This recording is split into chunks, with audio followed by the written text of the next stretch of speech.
Oh, and we are off to the races. Here we go.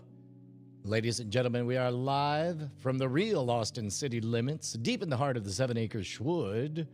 Live from Modern Rogue World headquarters. We're going to make up a podcast today.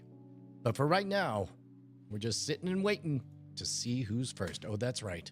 Who is gonna be first and catch that brass ring? It's Dylan Diaz! Oh! The original player, back in the game. Tip-top form. Well done, sir. Oh, you guys are on fire today. I love it. That's good, because we're going to do something really, really dumb. So, one of the things, part of it, whatever it is, part of it is you gotta make a bold claim, and then you have that persnickety little problem of having to make good on your claim. First of all, if anybody is wondering what the heck's going on, what you're about to see is the result of me having a thought and jotting it out on my cell phone and pressing send to, just shy of 100,000 people, saying, hey, what if I had an advice show, like a drive time radio show where I gave advice? Wherever you are, stop what you're doing, because I'm about to ruin the image and the style that you're used to, and send me a voice memo of what you would ask Brian Brushwood for advice for. Now, I was very careful on how I phrased it. I didn't say send me your questions, because if people want to engage with questions, they're going to engage in what I think of as bull riding. The sport of bull riding is not about taming the bull. It's about one thing. It's not about accomplishing anything. It's about one thing. It's about how many seconds can you stay on this wild bucking bronco. And so I didn't want to ask, what are your questions? Because then everybody will phrase all their questions for one thing, to see how much engagement they can get from the other person on the line. They're engaging in bull riding. They're getting the actual dopamine hit right there in the moment of like, oh my God, I can't believe it. I'm getting an answer to my question. But I wanted insightful questions. So I said, if you were to ask for advice, what would you ask? Now, all of a sudden, the incentives are all aligned to give a thoughtful question and answer congruent with whatever anybody perceives my expertise is, which makes it two things: a learning exercise for your boy to find out exactly what everybody wants me to be, which may or may not be what I'm capable of being, but at least is a clue. But number two, it incentivizes all of them to turn the lens in on themselves and think, all right, let's say Brian does answer and he really does give thoughtful advice. What would I want to know? So hopefully we're going to we're going to take a tour. I have not listened to all of these, but I do know that it's important. Oh, I didn't hit record. There we go. First, I'm going to double check that I'm not wasting a lot of hard drive space. Some might say, no matter what, that's going to be the case. Hey-o. All right. And so now we are on the record. Today is February 8th, 2025. Today's the day I'm going to invent a fake podcast. That'll be a joke, but what if it's not really a joke? Because this flippant email that I sent out, I'm like, what if I held an advice podcast? What if I did an advice podcast? And so now I want to surprise everyone by not just showing up with thoughtful answers, but also over-delivering, because everything you do is either a gift or a harvest. Let's check in with the chat. Dylan was first. Yes. Luca Alvarez gives a question mark. I don't know if that means what's going on here, or actually it does seem like Luca maybe just showed up like, what is going on here? Ike made a good stab at being first. Derekville called his shot, did first. I appreciate that. I salute you. Oh, here we go. Let's write a screenplay. Hits us up in the Twitch saying, let's write a show. G. James B showing up. If we only have one audience member, let it be G. James B. G. James B, I want you to be at my funeral. I want you to be first. That's how we know we can begin. Sambito107 says, I've been thinking about starting a podcast. Is it possible with only one person and not many visitors? That is exactly what I'm attempting to find out right now. Now, in the old before times, you would have a giant, inefficient broadcast medium. And the way radio shows had to be designed is you had to assume that not one consumer of the media would be there from the beginning all the way through the end. You had to assume at all times people are dipping in and dipping out. You also had rigid structures that you couldn't get around in the form of ad breaks. And the ad breaks had several structural benefits, one of which was that, people could take biological breaks on the production side of things. You could pay the bills. And also, every so often, you'd have really engaging content where people would pull up their destination and linger. They'd hang around for just a little bit longer until finally the ad break came on and they're like, okay, now I could go inside. Oh.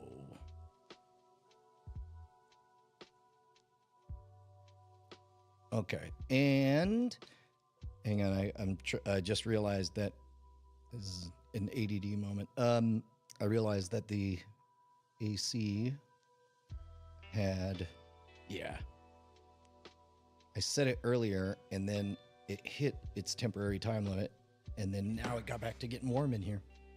So at any rate, it also provided a narrative structure that the host always had to work around. But that's a good thing because it let you know, it was a gentle cue that whatever this is that you stumbled into wouldn't go on forever. You knew there was an ad break coming up at some point. All right, so let's go ahead and pause this over here. And I would do a screen capture on all this, but I think instead I'm just going to, I'll just describe everything to you that I'm doing. I think for audio, that'll work. Quick check-in on how everything's going on the space. Man, oh man, if you've been seeing any of the live streams, you can see we finally got the stage flats up over here. This looks just extraordinary. I'm very, very pleased with, finally I have a magic teaching set that I can engage in. And over here is yours truly. There we go. Hey, there we go.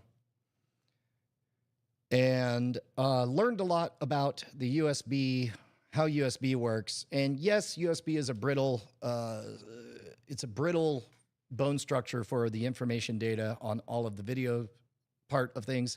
But I don't want to ascribe wisdom to anybody who participated in the invasion, actually, except for the fine soldiers, in the invasion of Iraq. Donald Rumsfeld said, you don't go to war with the army you wish for. You go to war with the army you have. So that's what I'm doing right now. We have a brittle USB base, but like I mentioned, I'm building everything out with the assumption that better options will keep on coming.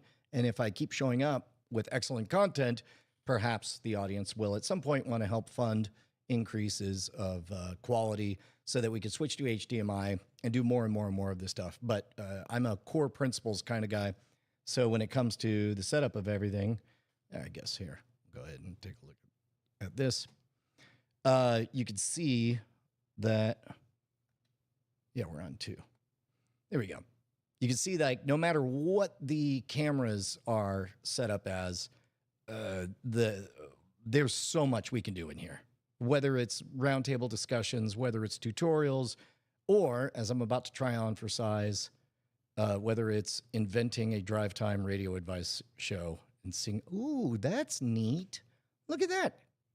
That glossy back of the mirror creates a cool background of the neon sign. I'm a fan of, we've talked about this before, but I'm a fan of, and some people love starting with a blank page and they can fill it with exactly what they want. And then they kind of conform the world to, they shape it into what they wanted it to be. I am not one of those people. I'm somebody who would much rather start with a lump of clay, kind of stare at it, play with it for a bit, figure out what does this want to be? What is it good for? What is it not good for? And then figure out what the story is in there already. So in this case, I did not begin with a color palette in mind for everything, but as pieces got added, you notice little things like the Night Attack sign has a similar color palette to the Tron machine, which is a fine center display to take a peek at, which is congruent with the wonderfully gaudy blue curtains and the stage show set. And then from there, lighting has emerged, and we're getting closer and closer to a style guide. We'll talk about a study in contrast and that stuff later on. But for now,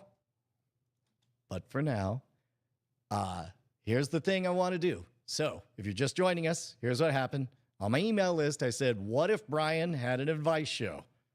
Which is terrifying, but I've kind of secretly been practicing that for the last month, 2 months. Yeah, about a month with these live streams, because whenever I go live, I always try to provide value and give you insights as we accomplish things, sometimes in a slow, meandering way, but that's fine.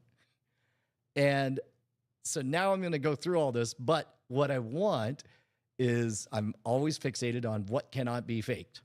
And one thing that cannot be faked is effort. And so even if you guys saw me resolving AI stuff, AI being perceived as low effort, and I figured out a way to make it look more high effort. And so that's what I'm doing again with AI. And let me go ahead and open up Audition. Maybe this should be on screen. Yeah, you know what? I will do that. Here, I already have a screen capture up here. Boop. And I don't think there's any sensitive information up here. But let me just go to, well, let me see what happens if it's got the right device on here.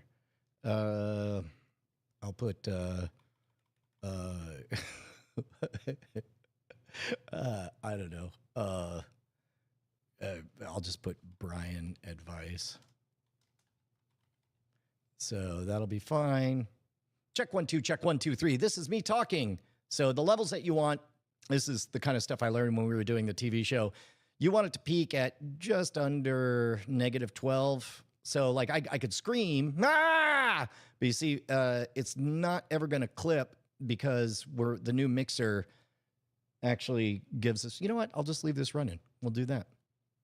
The new mixer handles, oh, that's interesting.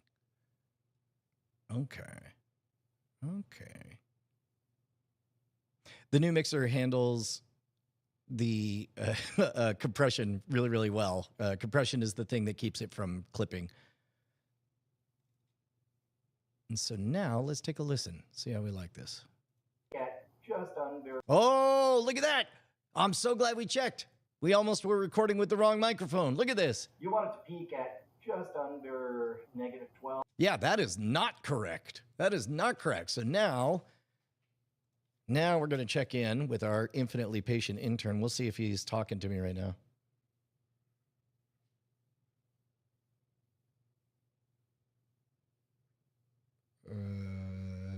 Pick ChatGPT 4.0. We'll see if it works.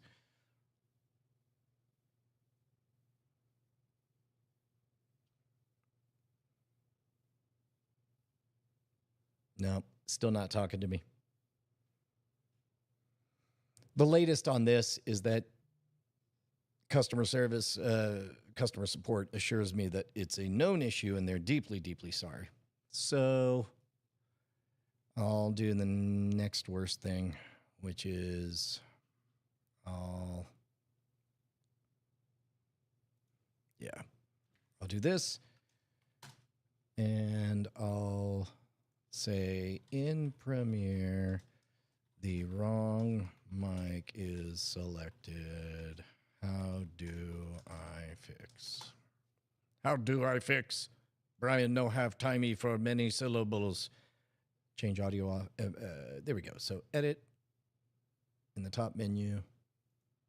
There we go. And in fact, here, you can watch me play along here. We'll edit, and then we'll go to preferences, edit preferences. And then we'll go to audio hardware. There we go. Audio default input, default output. So I want to switch this to default input. Yeah, it was definitely just a There we go. So we'll do the main stereo mix, default output. Yeah, whatever the default is. So now we're going to try this again. And then I'll...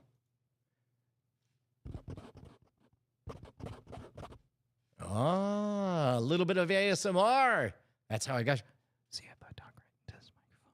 If I talk into this microphone. Sorry if I gave you goosebumps. That's right. Hey! Okay, interesting. So you saw before that there was a limiter before. I'm going to try to be really loud. Bow! Bow! And it's not letting me above that -12 threshold. So now let's take a listen. Hey! Okay, interesting. So you saw before that there was a limiter before. I'm going to try to be really loud.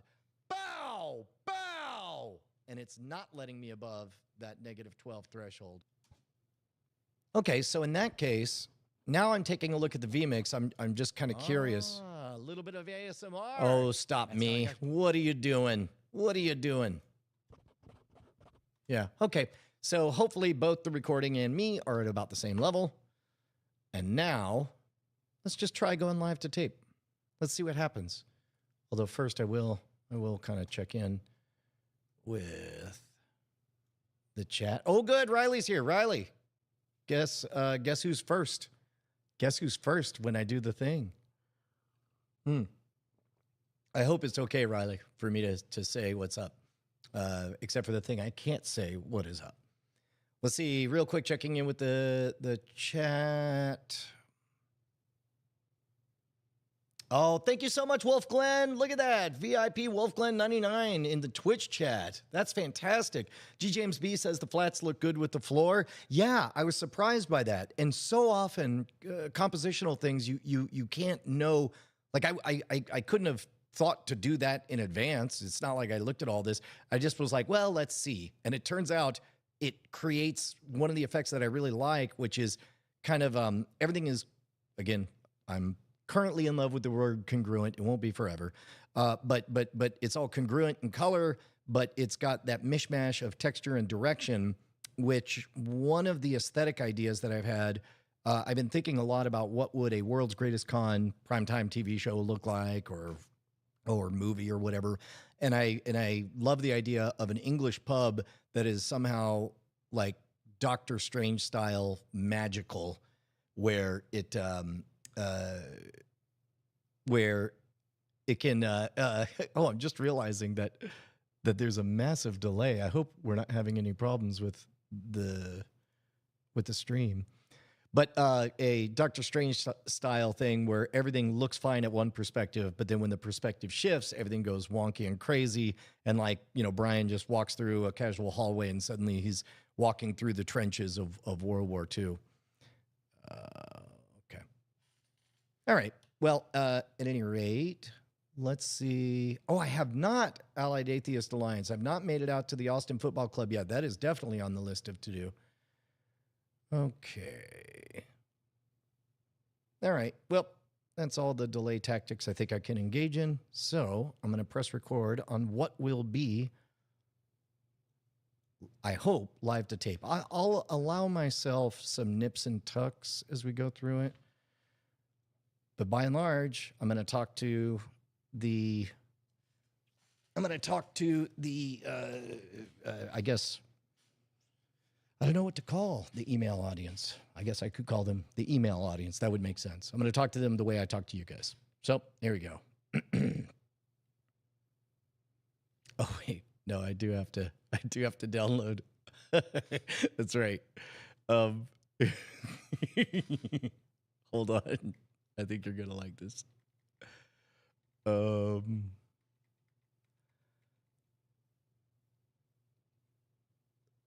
where did you go?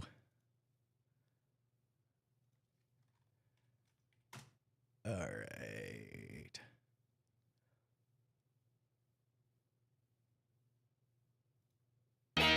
Yep. Okay. So then let me just hear this part. No.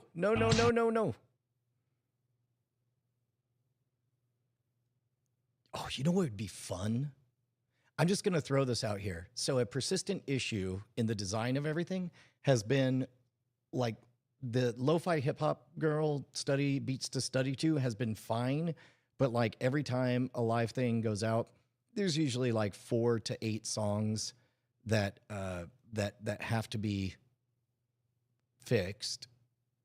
Oh, that's interesting. Oh, I see what's going on. There are 4 to 8 songs that have to be edited out because of copyright content ID stuff. Eventually, how great would it be if we made if we made our own AI generated playlist, but it was all made by the Rogues Gallery and the folks in the Twitch chat and the Diamond Club. And that became our default set list so that we didn't have to worry about copyright and everything had an embedded deeper layer meaning to it. So you guys got to feel more ownership of things, but also I didn't have to worry about content ID. We'll add that on the that super easy list of to-dos, right? Okay, so now I just want to make sure I'm playing the right one, and I'm holding this back because I want it to be a surprise. Nope. Stop.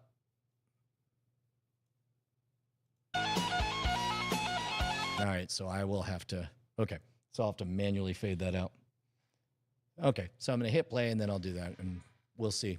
This is the moment where we have the commitment device of I have to give myself over to walking on stage where there's no backseas, despite all my efforts to try.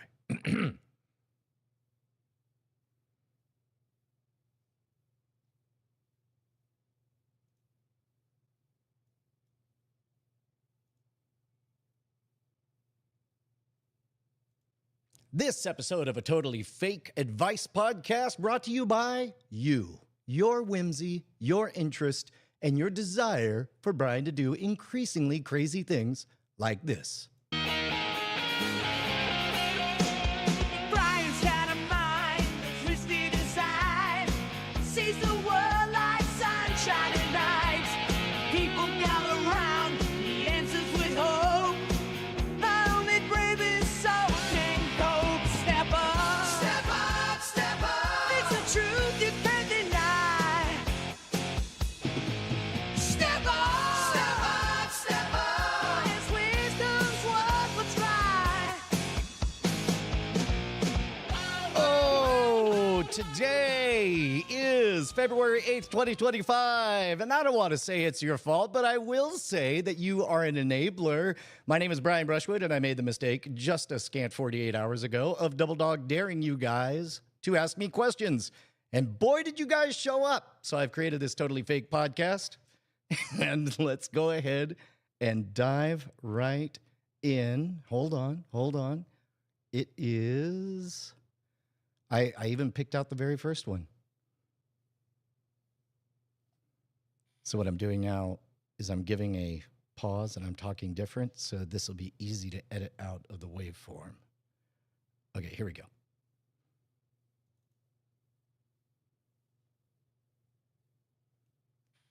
Whoa, that's good. I just learned a thing, which is when you fade out a thing, you must fade it back up. Here we go. Hey Brian, saw your email. It's Riley. Hi from deployment. So I'm like 7 years into my Air Force career and working on transitioning to full-time creator and really struggling on the efforts between my personal YouTube channel and Substack, which is all about like productivity and helping people like define and defend their own core values. So like my own experience is what I'm chronicling now of like realizing that the system of the Air Force isn't a good fit for me long term, even though it's the safe choice. It's like if you basically stuck around for Dell for 7 years, that's me right now. So I'm very passionate about it. Not taking off as much though as my other creative project, which is Geeky Stoics, which is me and a buddy of mine it's got like 10,000 subscribers in the last like 6 months and change. It's doing really well as far as audience goes, but I don't necessarily see that as aligned with like actual making a living full time, because I can see the coaching programs, the books that I could write, the things that I could do that are much more like helping people with career and life, which seems to me like much more marketable. But that's the stuff that hasn't taken off nearly as much as the geeky Stoics thing, which maybe I kind of tie in with my personal brand because it is like doing something you love. So I can kind of document that process and then coach people how to do it. But it's difficult to judge how to split efforts when I'm trying to prioritize my time. Hopefully this isn't too long. No, that was exactly perfect, Riley. First of all, I want to give you a little bit of grace. There's an excellent book you should read called Quitter by John Acuff. And he begins by pointing out that the traditional narrative that we all love is embodied in the song, Take This Job and Shove It. Boy, do we love that story of walking into the office and just saying, get out of here, I'm going to chase my dreams. And then you go off and do it. And yeah, it's part of my story that I got to live that. And it was totally rad. He also completely convinced me that I did it completely in the wrong way. Not morally wrong or not ineffective wrong, but statistically risky wrong. He suggests instead to recognize that there are 24 hours in the day, and let's go ahead and carve out 8 of those to take care of your body, get appropriate number of sleep. That means you get 12 hours every single day to do whatever you want with. Now, some of them you're dedicating to the day job, but by God, you have your own time. You have your own slice of things, and they are completely yours. And if you reframe things and think of your day job, in this case, you have obviously a lot of commitments, think of that as not a hindrance or the thing you want to give up so that you can chase your dream and so on, but instead think of them as your patron, as your sponsor. Back in the Middle Ages, the wealthy had all the money they want, and what they wanted was status. And so they couldn't signal status with money, although some did. Instead, they could signal status by their excellent ability to sponsor artists. And they would play the status game about who they were sponsoring. Now we live in a little bit of a different world, but the beautiful thing about money is inefficient for a lot of things. It's an all or nothing, totally fungible token. But the nice thing is that your day job doesn't care what you do with yours. So if you think of them as your sponsor and work very, very hard in all of your off hours, eventually your side gig becomes so valuable that you don't have time to dedicate. It becomes a hindrance to bother to show up for your day job. Now, in your case, because you're on a deployment, you know what your finish line is. So your goals are going to be a little bit different, which is when I am free to do anything I want, when I go from, say, 6 hours a day of my time to 16 hours a day of my time, where do I want to be? And so you want to be very well established in something, because as you're doing whatever you're doing now, you're building up a set of skills that can map onto something else. And you've got 2 projects. You mentioned that you do want very much to help other people. And I think a lot of people want that. And the irony is not lost on me that after 20 years of doing this, I finally have to admit, as I turned 50, by the way, thank you very much for everyone who said happy birthday, that I'm entering that phase where I have done an awful lot, and I've done an awful lot twice, which means I probably have some pretty good advice. And so this is, whatever this is, you're seeing the beginnings of that from me. But of course, I didn't start with this. I didn't start in May of 1999 dispensing advice. I just had theories that I had to put into practice and actually grow and develop and see what I can make happen. Now, in this case, you have an untargeted thing that comes from your heart. And we'll talk about the difference between story, attention, and sales, action, what you have, and that stuff later on. But you have something. You have a spark. You have a story inside you that you want out. But you also have this more targeted thing. This is called, I've heard it called niching down in there. The idea is quite simple. In the megaverse of ideas out there, some segments of it are overserved. They're oversaturated. There are too many plants competing for sunlight, and others are underserved, where you have no competition and you can soak up all the spotlight, all the sunlight in, I guess, spotlight or sunlight, they're the same thing when you're trading in the universe of ideas. But you want to have no competition. The example I like to give is when I first started in the world of magic, I realized that if the phone rings and somebody says, I want a magician, then people aren't going to, then I have a lot of competition. But once I had invented, let's say, the human crazy straw, I had no competition. I was instantly the world's first, foremost, and only human crazy straw. Now, did I want to be defined by shoving a tube up my nose and running liquids around my body? No. But I had no competition. And then I could map, what is this good for? Well, it's good for killing 3 to 5 minutes on variety programs. And I got booked on all that. And along with that came the practice, the social proof, the markers of achievement that people look for. And from there, I was able to expand into having a touring stage show, which became an online presence through Scam School, which became a television show, which became a spiritual successor to a television show, which became whatever is coming up next, right? But when you begin, you must punch a hole in the universe. Picture on the left-hand side, you got you, your spark, everything that makes you Riley, everything that belongs out there in the world. And there you stand, the whole world coming and going in front of you.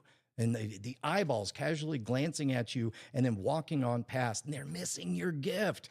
Now you picture to the right of you, you got this barrier. And on the other side is they. I like thinking of they as picture the word they, draw a rectangle around it, and an arrow on top going to the left, arrow going to the right. You can picture them coming and going. And that barrier is you need to puncture something to get in their mind to begin. And once you do, you start a gravity well of attention and interest through a series of what I think of as gifts and harvests. And we'll get into that later, but you must begin with a gift. And a way to begin with a gift is somebody usually types in a search engine or they hear from a friend, there's this podcast that talks about blank. And if you have that, even if it's not the ultimate final form that you love, keep holding on to it now and engage in conscious practice.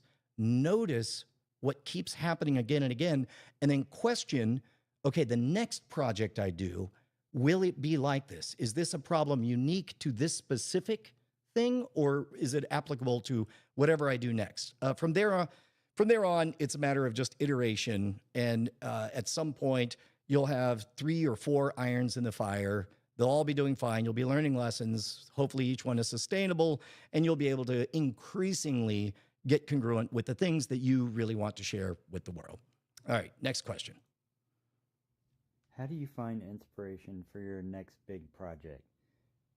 If it's a new podcast, if it's a new puzzle, if it's a new trick, if it's a new YouTube video, what inspires you? What is your creative process? That kind of stuff. Step 1, consume a lot of media and pay very, very close attention to your information diet.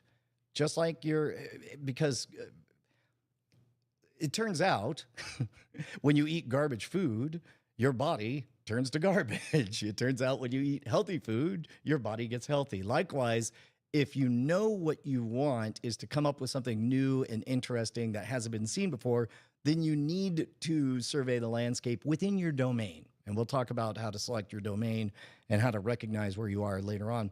But within your domain, consume a lot. And this used to be difficult. It used to be difficult for me to sit down with a boring nonfiction book. I found it very tedious and time-consuming, and I couldn't be doing other things while I was taking in that information. Guess what? The universe has conspired for all of our successes, and now technology has made it possible while you're driving. You could be learning, and you could start with fun stuff. Listen to, your Radio Labs, your Freakonomics podcasts. These are highly polished gems. But then notice that a similar cast of characters keep showing up, usually when they've got a nonfiction book to promote. And when you hear something that you're like, well, there's something more here, then go ahead and buy their book and listen to it. Spoiler alert, what you're going to get is their nonfiction book is just a very long version of what they did in that one interview that you heard that time.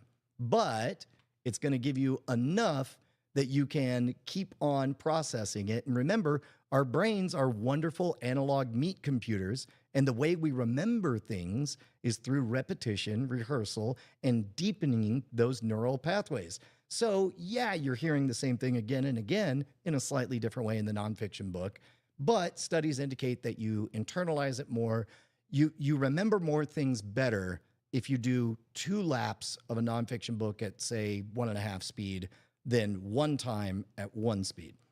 Although if you only get 1 lap, then it's better to listen to it in real time. But consume a lot of things, and then the moment you chase whimsy, don't make it a forever thing like, oh, someday I'll blank, or I want to give so-and-so a try. I don't recommend that. Instead, yes, capture that instinct and scale everything down to the smallest possible unit of that idea. And again, that's kind of what we're doing right now. Is I had, a forever idea of, can Brian give advice? And so here we are with this tangible, weird thing with low stakes, fake podcasting. Hey Brian, this is Vince here from the These Nuts Riddle, and I just started my company on January 1st called Service Desk Coach, which is a company where I go across the world to help service desks become better at what they do. Now, I was wondering if you knew a thing or two about marketing your company with the least amount of effort, but with the maximum results. I could use some tips in that regard. Thanks very much, and have a great day, man. I'm starting to notice a theme to these questions. It seems like when you announce, I want to give advice, give me a question, a lot of the questions are, how do I give advice? And structurally, keep in mind, there is an expanding landscape for sorting as we become an increasingly information-based and communication-based economy.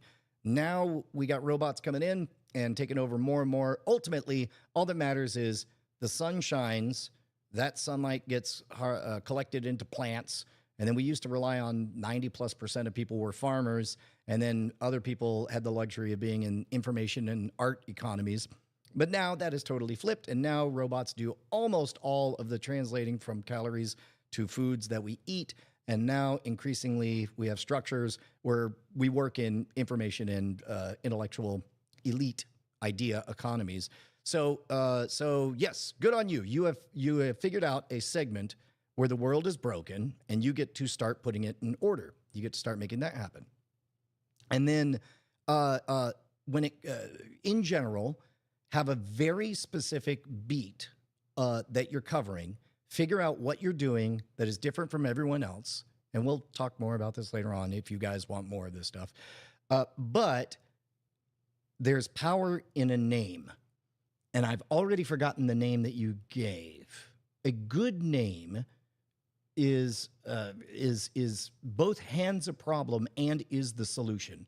The example I keep thinking of is the moment I heard the name of the program, Mythbusters, I knew that I had a problem. There are myths out there, and I had a solution. They bust the myths. And so I'm like, if I were to guess what's in this show, they probably introduce a myth and then bust it.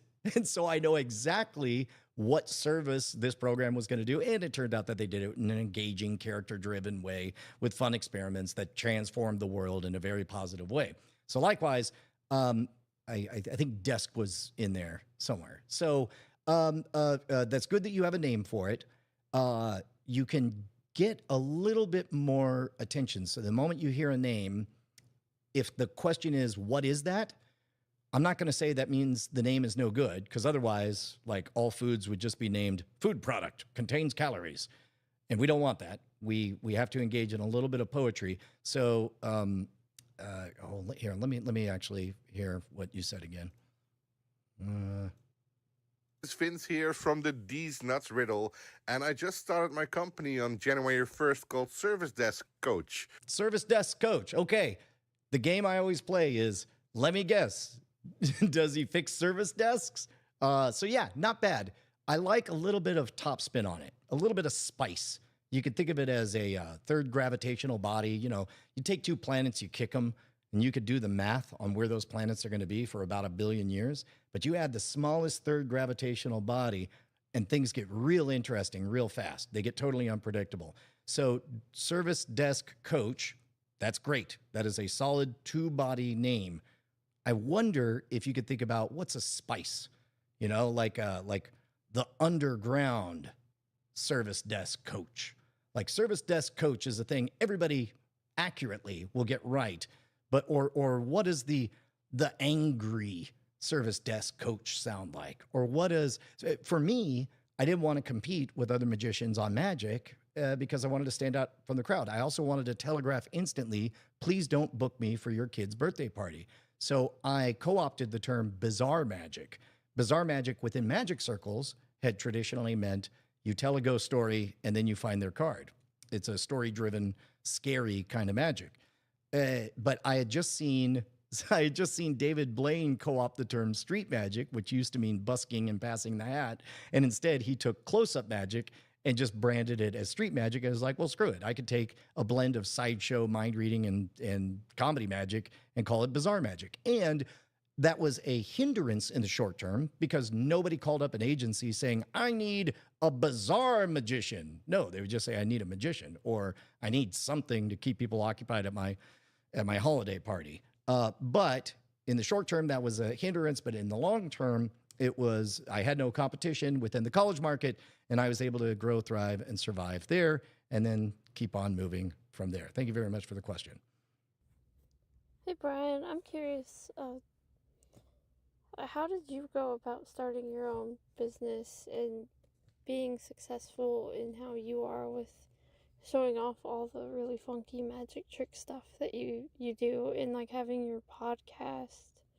Because I really love the World's Greatest Con, and I'm just curious where like all the ideas for these things come from, and how do you become a self-starter in a way, I guess. I'm sorry, I'm nervous.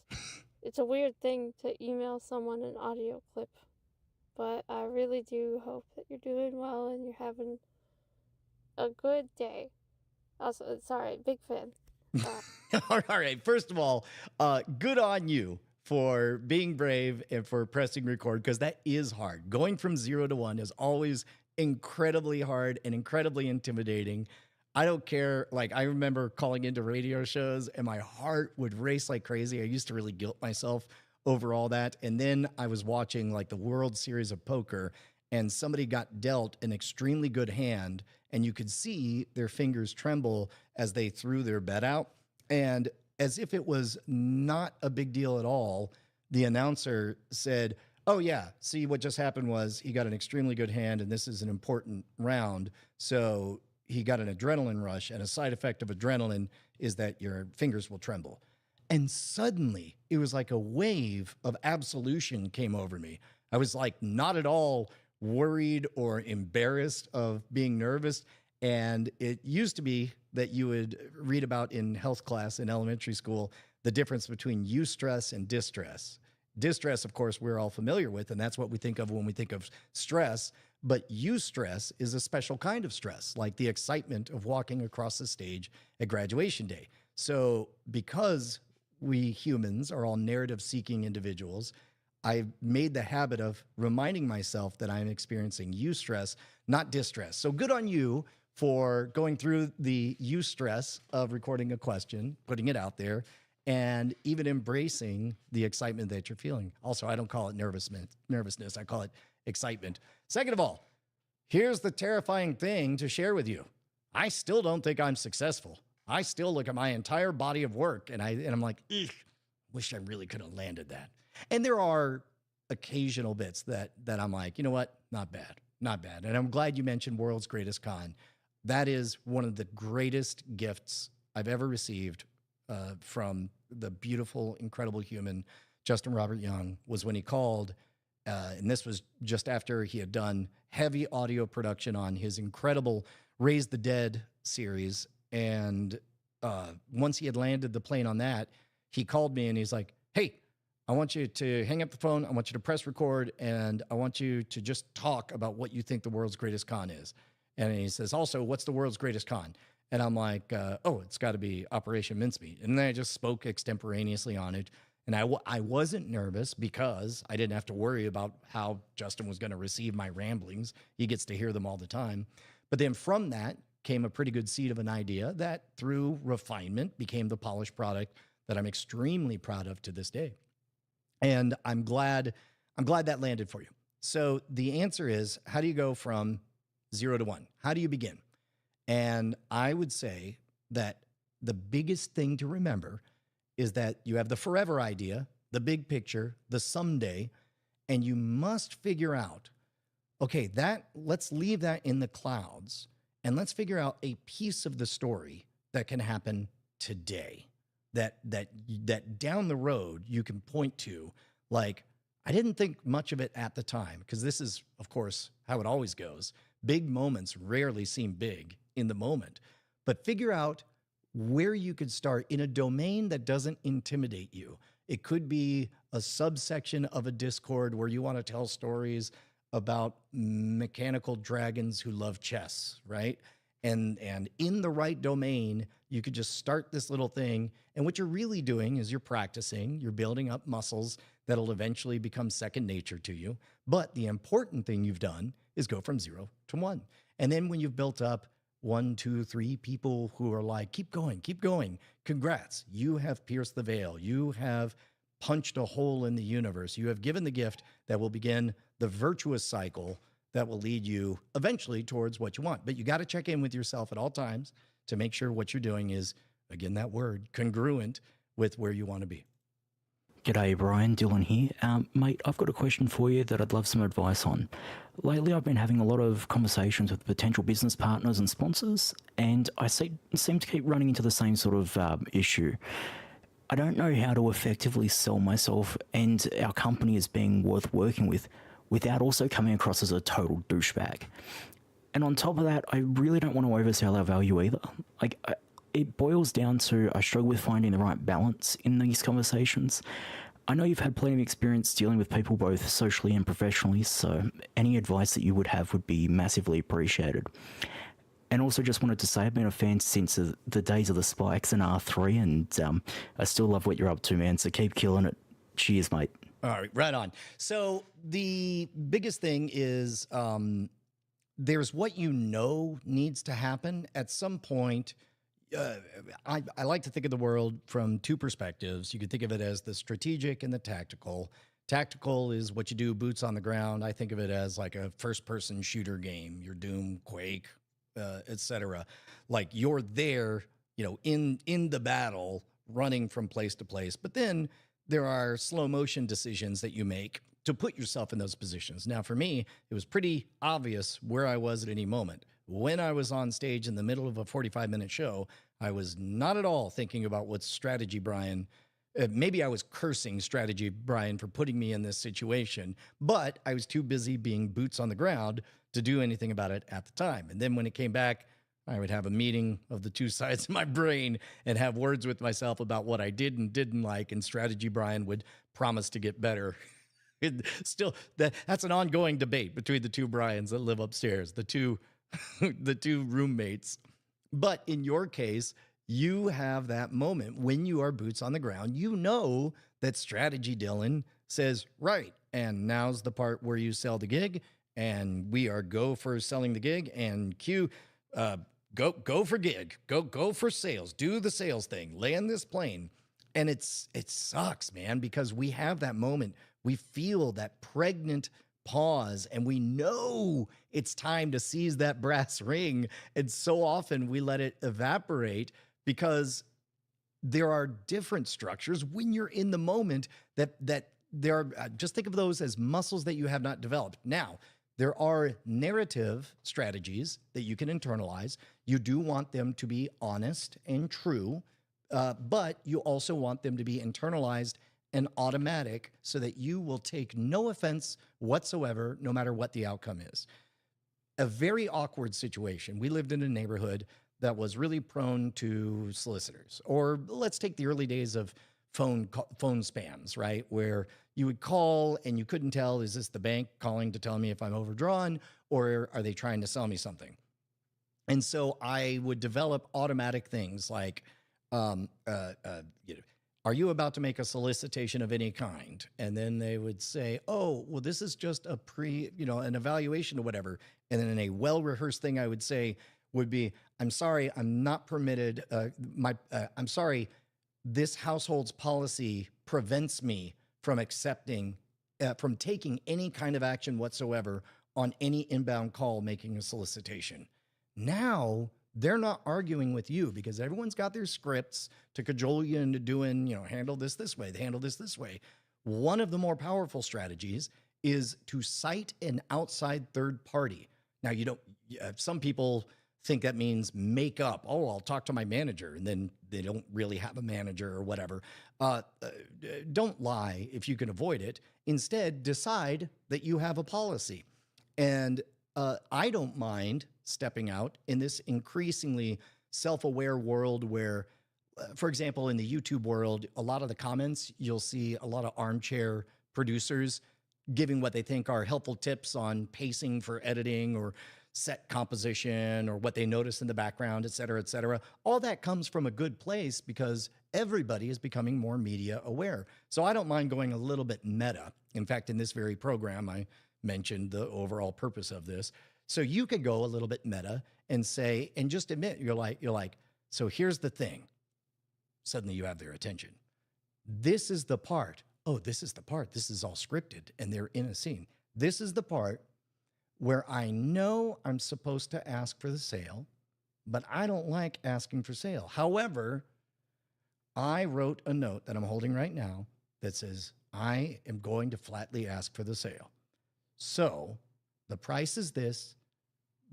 Now, here's the other trick. This is a little bit of tactics. And again, all of this works only if it comes from a place of sincerity.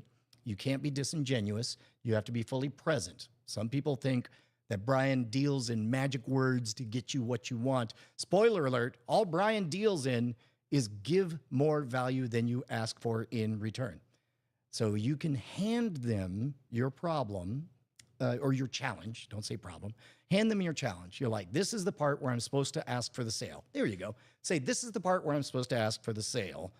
You don't have to say yes or no now. In fact, you don't want them to say yes or no now. But could you let me know where you're at on this? And this is the equivalent of a friend of mine in magic, Apollo Robbins, did a TED Talk. And he has this moment on stage where he talks about at every party, somebody walks up to him, picture two people in profile, face to face, one challenging the other, and they say, pick my pocket. Now, of course, that's impossible to do. You can't sneak attack and pick somebody's pocket face to face. And by the way, to be clear, he's not trying to steal. He doesn't steal money. He does it for entertainment. So the first thing you need to do is break that pattern. And so this is, you can engage in the improvisational tactic of yes and. So pick my pocket. And you're like, I will love to pick your pocket. In fact, actually, I have a whole thing that I want to do with picking your pocket. You're going to have a really good time. But there is one thing. There is one thing. I have a gig right after this, and I don't know this town at all. I don't know, what's the name of the pub? There's a pub, and then all of a sudden they're saying, the so-and-so pub? You're like, no, it was here. And then you pull out your phone, and you open it up, and now you're looking at something that they can't see because you're face-to-face. And hopefully they're engaged, at which point you can swing your body to the left and point at the phone, and suddenly the two of you are standing shoulder to shoulder. Nothing has changed about the challenge. The challenge is pick my pocket. But you went from an impossible situation to one where you and your, depending on the type of negotiation, your worthy adversary or whatever, the two of you are standing shoulder to shoulder attempting to solve it together. And now the rules are different. In this case, we're talking about the kinesthetic, the physicality of it. But now all of a sudden it's not weird for our shoulders to be touching and for our elbows to brush up, or for me to hand you the phone and you're like, I don't know, here, can you open it? Now they have a job. Both of their thumbs are occupied. And now all of a sudden it's increasingly less and less weird, and Apollo becomes better positioned to lift a wallet or what have you. You want to do essentially the same thing with the very challenging moment of asking for that binary yes-no sale. What I recommend is figure out a way to get shoulder to shoulder and check in with where they're at. And sometimes you'll encounter people who are extremely gifted in telling you in flat, unambiguous language what they're looking for, where you stand with them, what their concerns are, what pieces need to fall into place to get to that moment where they can say yes, and other people will dodge, in which case, maybe yes, engage with whatever they're saying as though that is the real thing, but also make a note like, okay, is this a delay for time? Are they somebody who is just as anxious about this negotiation as I am? And it really is a case of practice. Practice, practice, practice. That's all that could take. Once actions and thoughts and responses become automatic, it becomes easier and easier to go forward with that. Brian, I have a lot of different projects going on. The problem I seem to have is that whenever I'm doing one of them, my mind wanders to a different project and I end up losing interest and not finishing anything. What is your secret to staying focused? Stop being surprised. Stop constantly being surprised that your mind is going to wander. Know your teammate, and guess who's your teammate? There's past you, there's current you, and there's future you. You're always current you. By the way, past Brian, real scoundrel. Keeps getting me into trouble. For example, today I have to do a whole podcast that doesn't exist where I give advice. Curse you, past Brian. Present Brian is handling it, though. Future Brian, though, I'm just going to assign to future Brian that he's going to handle stuff. Knowing that your mind's going to wander at a certain point, figure out in advance before you begin how much time you intend to dedicate to it. And instead of, once you have a goal of what you want to accomplish, then yeah, you might time slice to something else, at which point figure out a way to hold yourself to account. For me, anybody who's been here at the studio, this entire place is riddled. Hold on, I'm for the video people, because I'm live streaming this right now. That was also a commitment device. I didn't want to make the claim that I was going to do a thing and then not follow through on it. So a way to trap myself was to go live, and I never go live without having a purpose. And so the moment I pressed go live, I knew this was going to finish. But my workspace is perpetually covered in note cards. I think of note cards as sort of, my brain is RAM, and then the note cards become the hard drive, where wherever I'm at, let me just take a little note, and then I place it in a way structurally that I have to encounter it later. Future Brian has to encounter it later. So, for example, I'll place on the keyboard a note card that reminds me of my obligation to post, for example, yesterday's Weird Things podcast. So every single time I sit down, I cannot type without making a decision of whether I'm going to engage with that tedious thing that I don't want to do, whether I'm going to knock it out right now or whether I'm going to set it off to the side. And again, I set it, when I set it down on the keyboard, I put it between keys. So it's like a little flag. So when I'm done, I either decide, okay, do I want to set two things on this keyboard, or do I want to just knock out this one, in which case I take care of it. So in other words, know your teammate, know what's going on. Hey Brian, it's Johnny. How's it going, man? Here's my question. As an online creator, I've found it difficult to find my thing, whether that's a format or a series that I can make on a recurring basis to sort of build up some traction and kind of develop my own creative voice within it. And, creatively, I'm just pulled in so many different directions. And on top of that, consistency is so hard, especially when, I'm busy with a bunch of other life stuff. So I was curious, did you have any advice on sort of finding your thing online and also keeping up with it? That's my question. Thanks, man. Much love from Chicago. There's a fantastic book that has a unique flavor of stoicism called, I hadn't decided if the style guide, if I should bleep this. The book is titled Unfuck Yourself. And there's this great chapter where the author, whose name I have to internalize, he talks about the phrase, I am willing and I am not willing. And he frames, so often when we run into trouble, it's not a question of whether we can or can't do a thing. It's a question of whether or not we are willing to do a thing. And the example he gives is, I want six-pack abs. And then you have an incongruent thing, which is, I want to eat that muffin. And so here's the crazy part. There is no right or wrong answer to where you go with that. For example, if you want to eat the muffin, you could say, I am not willing to give up the simple pleasures in life just so I can look like a 26-year-old that is increasingly a strange shape for a 50-year-old man to be in. I am not willing to make the sacrifices to get six-pack abs. Great. You're 100% right. On the flip side, you could say, I am not willing to allow the simple indulgence for a very short amount of time for this one cupcake to ruin my lifelong ambition of having six-pack abs. And once you have that clarity, it becomes fine. So what this relates to you is part of the reason that I quit my day job and started doing magic is because I took inventory. I literally wrote down a list of my natural gifts. And I was astonished to see, because I could see the two career paths. The two things that I love most in the world were the idea of working in the video games industry. I love computer modeling, 3D animation. I love design. I love games. I also love magic. And I made a list of all of my gifts. And I was shocked at how many of them just wouldn't matter. It's not that they were bad. It's like they don't matter. It doesn't matter if you're an office cut up. That won't guarantee that you're successful in the video game worlds. It doesn't matter that you know how to land a routine and get people to clap. All those things were gifts that were being underutilized. And I realized that all things being equal, my natural talents, my natural gifts, my natural interests were just simply more in alignment with, if not magic, some kind of performance-based something or other, and magic was good enough for me.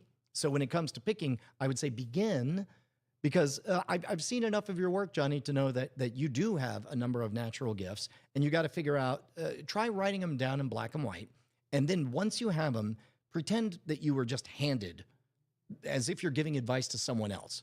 Here's somebody's resume of what they're good at and what they can do.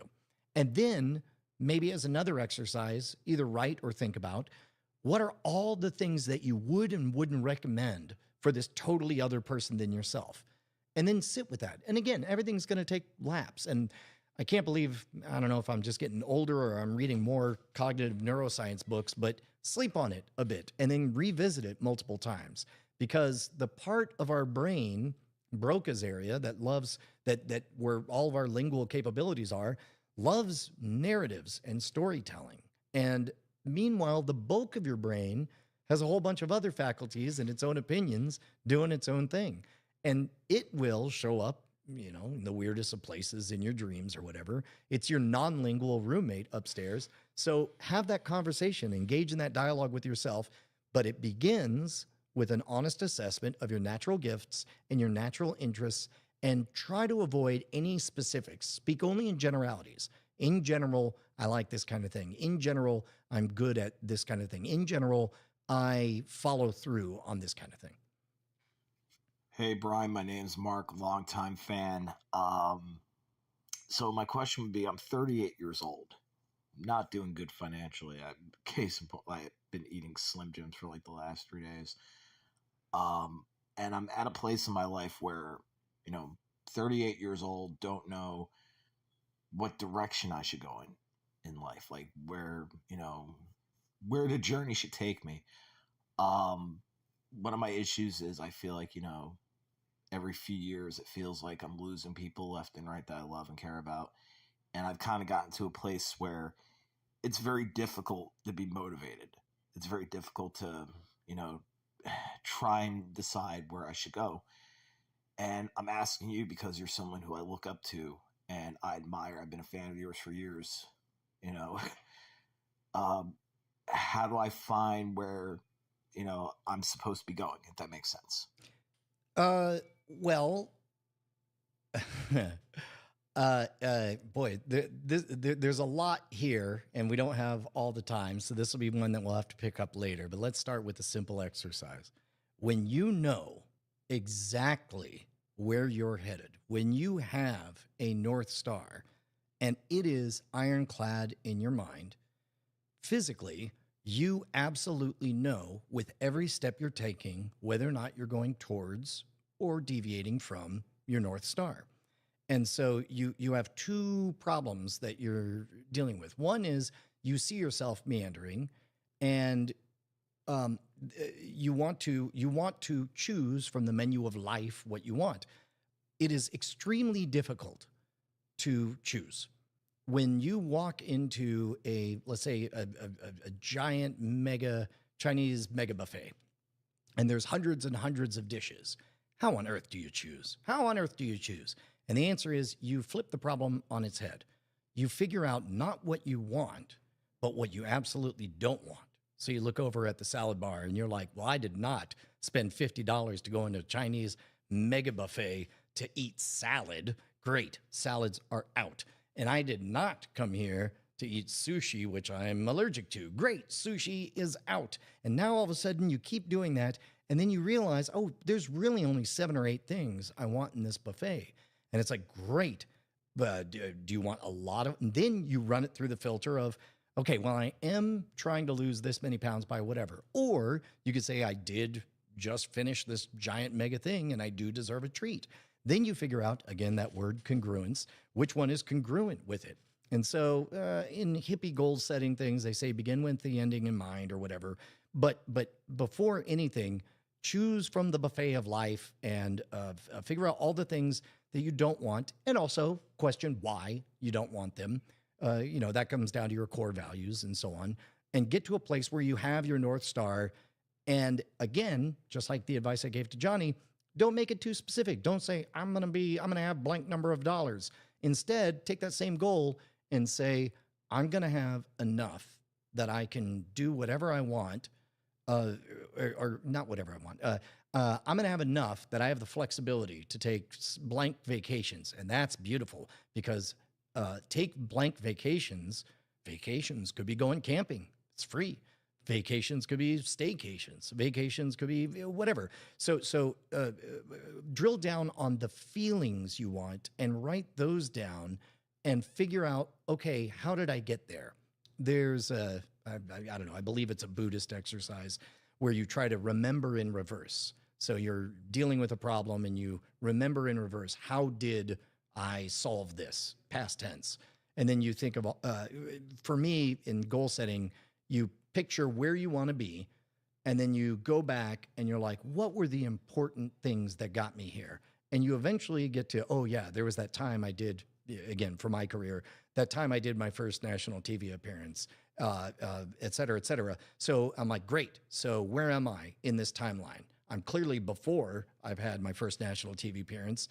So, okay, I'm on stage. How did I get there? Did I wait for them to call me? No. I reached out to them. How did I reach out to them? Did I reach out to them with yet another VHS tape? No. Mine stood out somehow. How did it stand out? It stood out in a clever way that reminded people instantly that, it was a gift. It was a gift of candy that instantly reminded them that Brian eats fire. So even if they just threw everything away, they now know that Brian eats fire. So then it's like, okay, how did it get in their hands? I did a whole batch of them, I bet. And it just so happened they were one of 20 people who happened to get that one. Great. Okay, so now you're closer to an actual battle plan, and it eventually gets to, great, so this afternoon I'm going to Costco. I'm going to buy 20 tubs of atomic fireballs, and I'm going to take 20 of my demo reels, and I'm going to stuff them in there, and I'm going to put 20, think these are hot, try eating fire. Brian Brushwood eats fire and other stuff. And then I'm going to go online and track down the talent scout for all of these TV shows, and then go. So begin with the ending in mind. And in your case, it sounds like you have not yet decided what your core values are, what success looks like, what North Star you have. So when you don't have that North Star, it's hard to know whether or not you're stepping towards it with every single step. Hi, Brian. Long-time listener, first-time caller. Hey, I have a question. Why is it that average people don't think they're average? They either think that they're better than average or they think that they're worse than average. They don't normally just think, hey, I'm an average human being. I probably fall somewhere in the middle. What do you think about that? I'll take my answer off the air. Good job. Although I guess I'm giving it on the air here. There is no such thing as an average person. The military this goes back to Riley's question.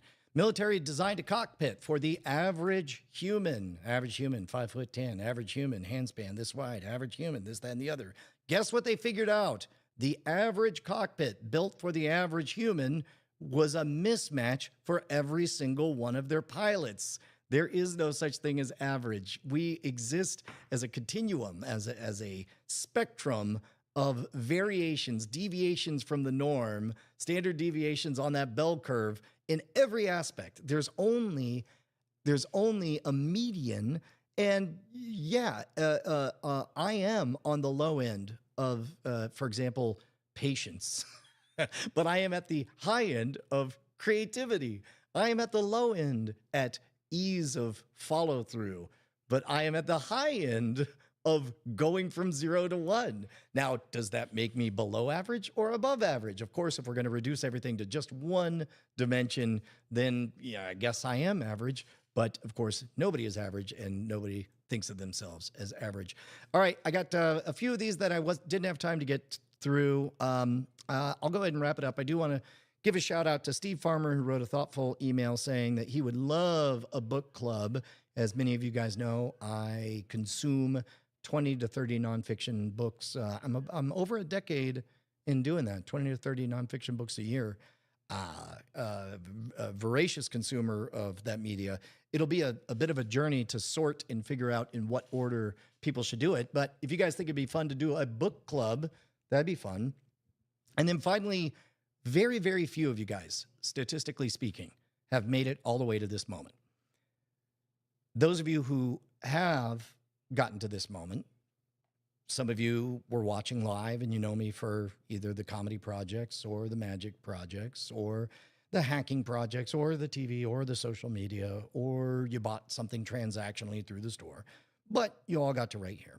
And one thing that many of you guys know, how can I put this?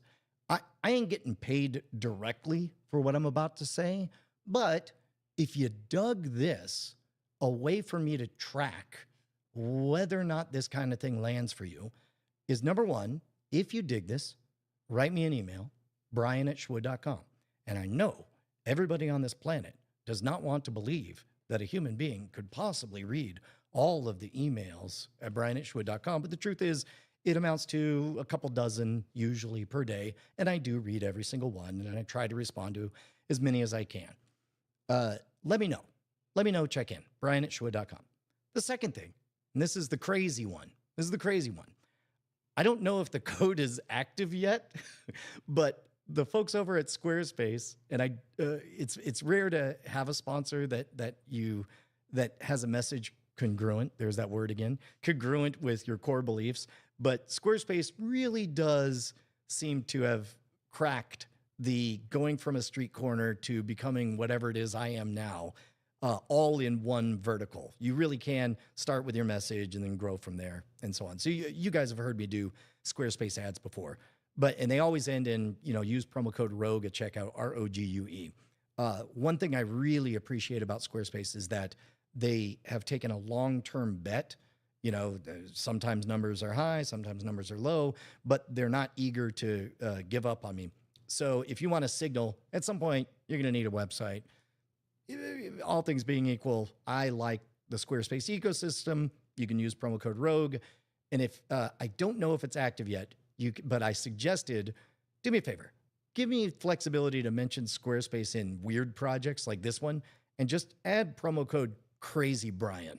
I don't know if they've added it yet, but test that out and see if that works. Crazy Brian, if you do decide to go with Squarespace. But forget all that. What I really love is just your thoughts. Hit me up at brian@shwood.com. And that is it for an episode of whatever it is this thing is I just did. Oh, that came in way too loud. Brian's got a mind, twisted inside. Sees the world like sunshine at night. People gather around, he answers with hope. The only bravest soul can cope. Step up, step up, step up. It's the truth you can't deny. Step up, step up, step up. His wisdom's what's right.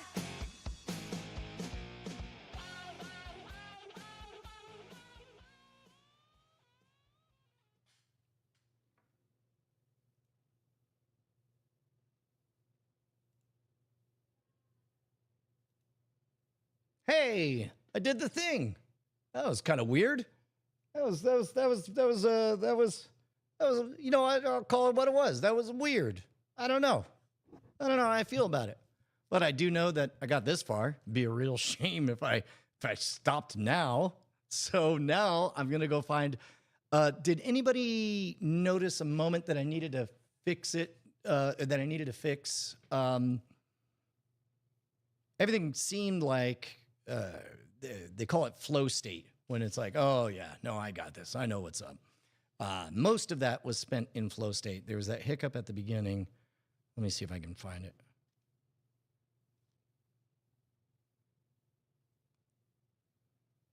So what I'm doing now is I'm giving, there we go. Yeah, that was me giving a little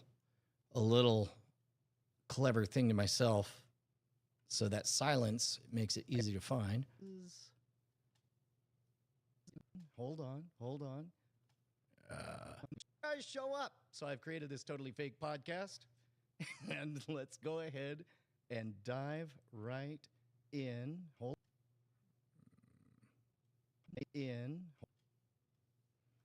There we go. So I'll just cut it off at in, and then we'll go straight to Riley's.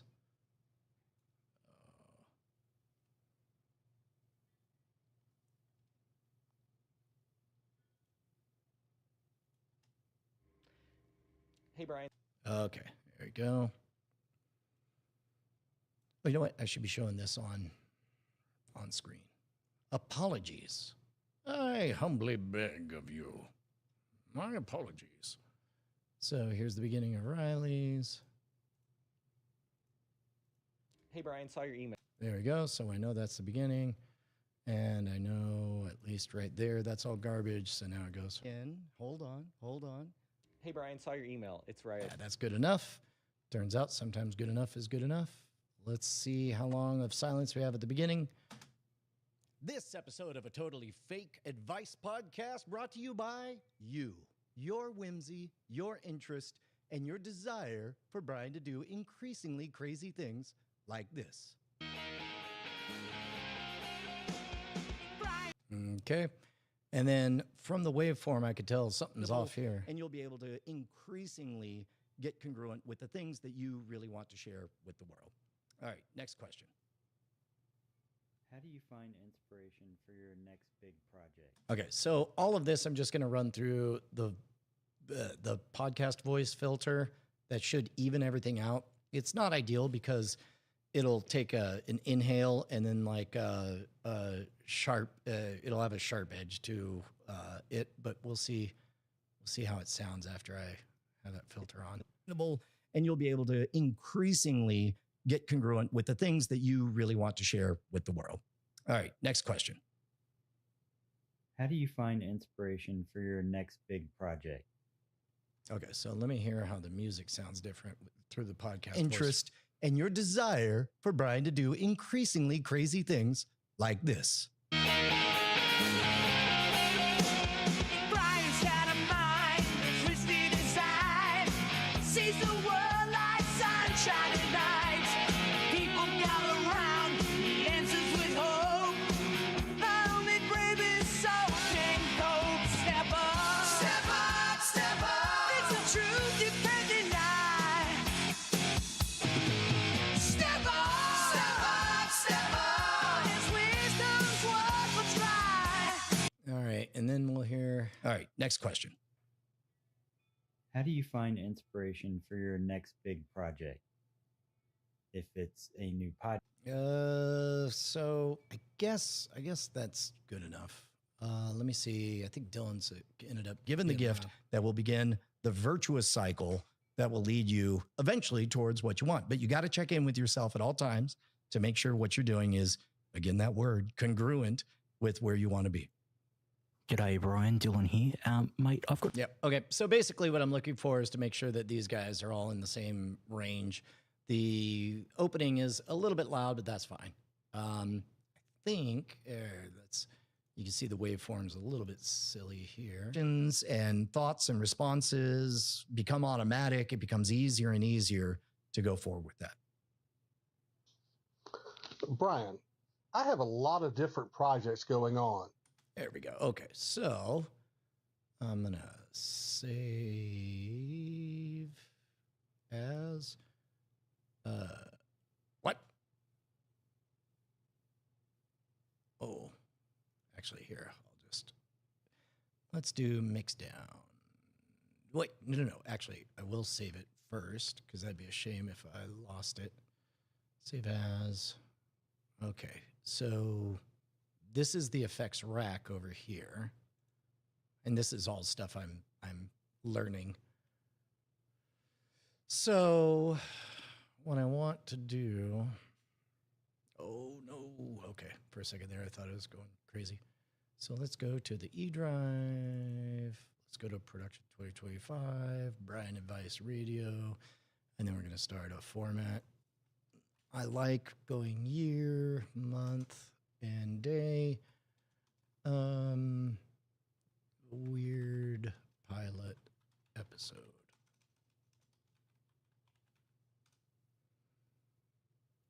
Boom. And so this is the part where I kind of want to get all in my head of like, can I fix it? Can I fix it? And the problem is I'll put increasing amounts of real-time energy into it if I do that, and get diminishing returns. So instead, like basically, I assume that there's really only two outcomes to most of this stuff. Either nobody cares, in which case I'll get very little feedback, or people get angry, in which case, great.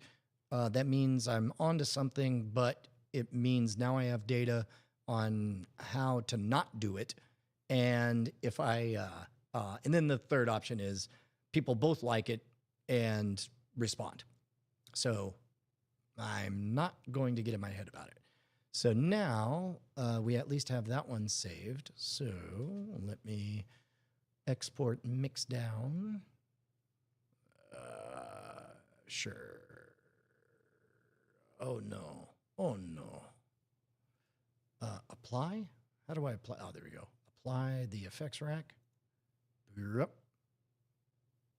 And we'll have a sip of coffee as we wait for 35 seconds.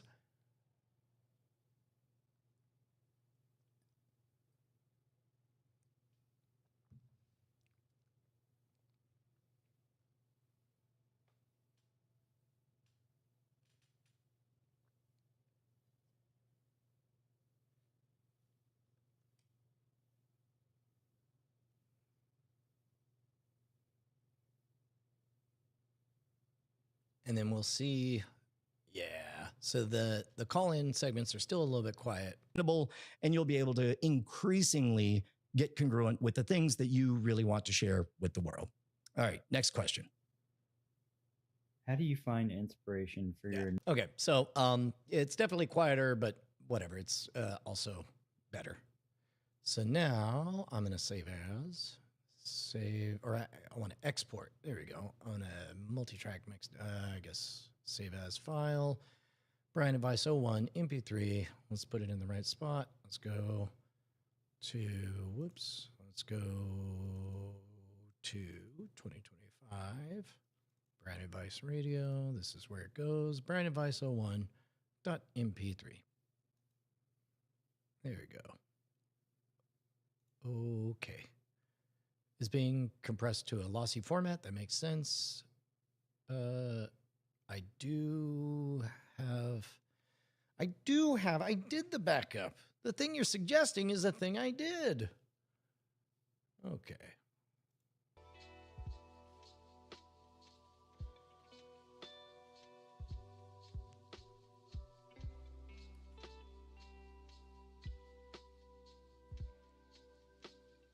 Okay. And so now, you can see if I got the right thing here.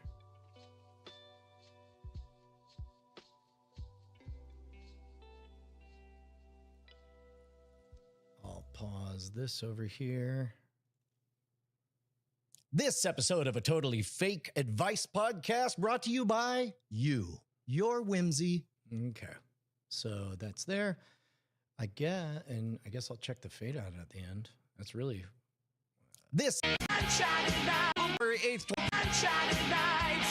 People gather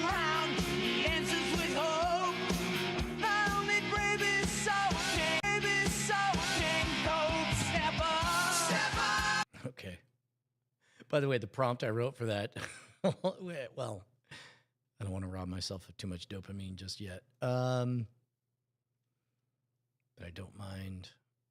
You know what? I'm going to finish this task. So we've got the MP3. Now I got to figure out where I want to host this. I hadn't thought that far in advance. I'd like to.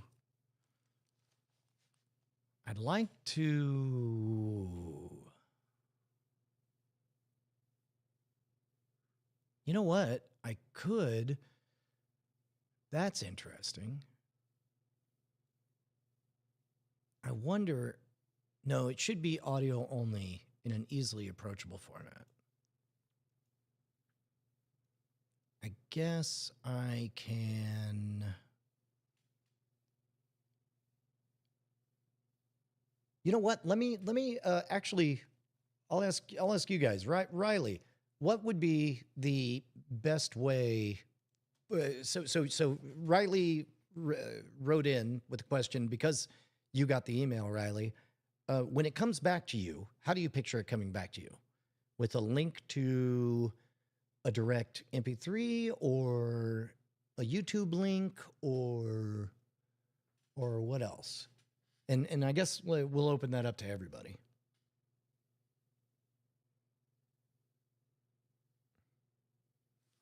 Hey, everybody said nice things. Thank you very much, everybody in the Diamond Club. All right. Yeah, Corn Pond Telephone was mentioning how difficult it is to close the sale and you want to lower the price, but by lowering the price, you actually damage the credibility of your product and you actually create a worse environment.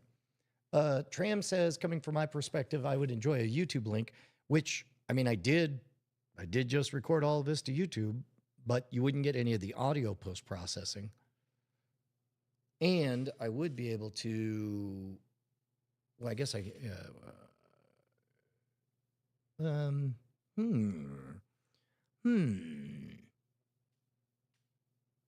You know what? I'll do both. The YouTube thing, I could just cut out what I've gotten so far, just this, and I could cut out the clumsy bit.